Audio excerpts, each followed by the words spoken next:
résoudre un exercice d'optique sur les images, construction des images et détermination de la distance lentille-image.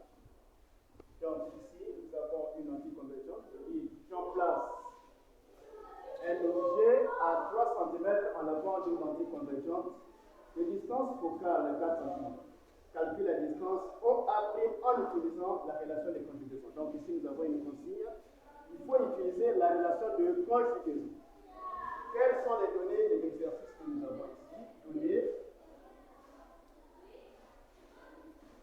Nous connaissons la distance objet-lentille. La distance objet-lentille est égale, donc en mode OA égale à 3 cm. Regardez, ici nous sommes dans le sens de propagation de la lumière. Donc regardez, nous avons une lentille ici.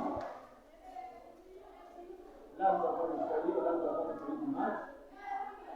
L'objet est placé ici, à 3 cm en avant de lentille convergente, de distance focale 4 cm.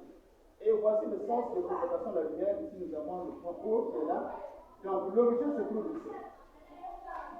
Alors, lorsque nous quittons ici, ça c'est le sens positif. Alors OA va dans le sens négatif. Alors ici, OA est égal à moins 3 cm. Moins 3 cm parce que nous allons dans le sens positif, puisque l'origine est prise comme le centre optique. Donc, nous utilisons ici pour aller vers là, alors que le sens positif, c'est le sens de propagation de la lumière. Mais comme le sens est contraire, c'est-à-dire OA est contraire au sens de propagation de la lumière, alors OA est égal à moins 3 cm.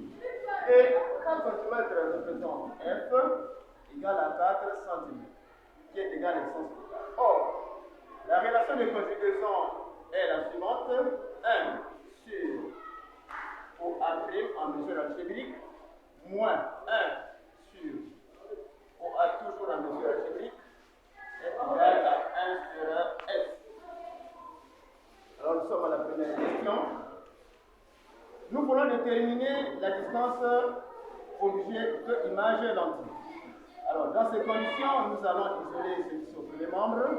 Donc 1 sur OA' égale 1 sur F plus 1 sur OA, toujours en mesure algébrique. En remplaçant, on trouve 1 sur OA'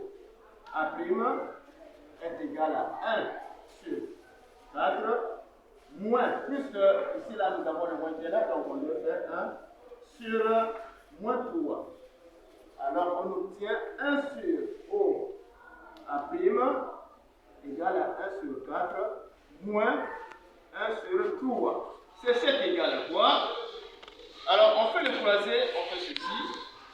Donc on aurait ici 3 moins 4 sur 3 fois 4. Donc égal à moins 12, moins 1 sur 12. Voilà, c'est moins qui est là. Donc nous avons plus 3, moins 4, on trouve moins 5 sur 12. Et voici ce que nous trouvons ici. Donc 1 sur OA' est égal à moins 1 sur 12. Qu'est-ce que je vais faire pour trouver OA'? Puisque ça représente l'inverse, nous savons que l'inverse de 1 sur A est égal à A.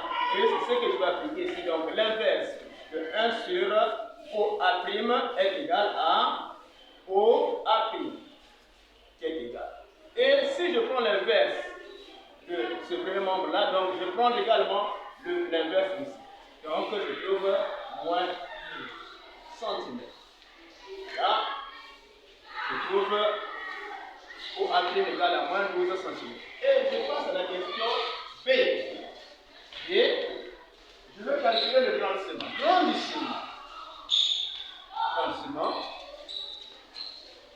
Grandissement. Alors, grandissement égale à OA' sur OA.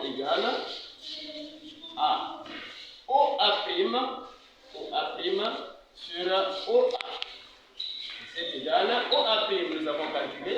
OA', alors c'est connu, c'est moins 12. Et OA égale à moins 3. Et nous trouvons 4. Donc, grandissement égale à 4. Comme le grandissement est égal à 4, alors ça signifie que l'image est plus grande que l'objet. Mais comme nous avons trouvé OA' égale à moins 12, cela signifie que l'image obtenue ici est une image virtuelle. Donc l'image est virtuelle.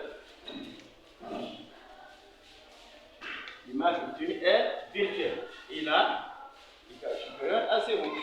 Voilà. Donc, comme gamma est supérieur à 0, cela signifie que l'image obtenue est virtuelle.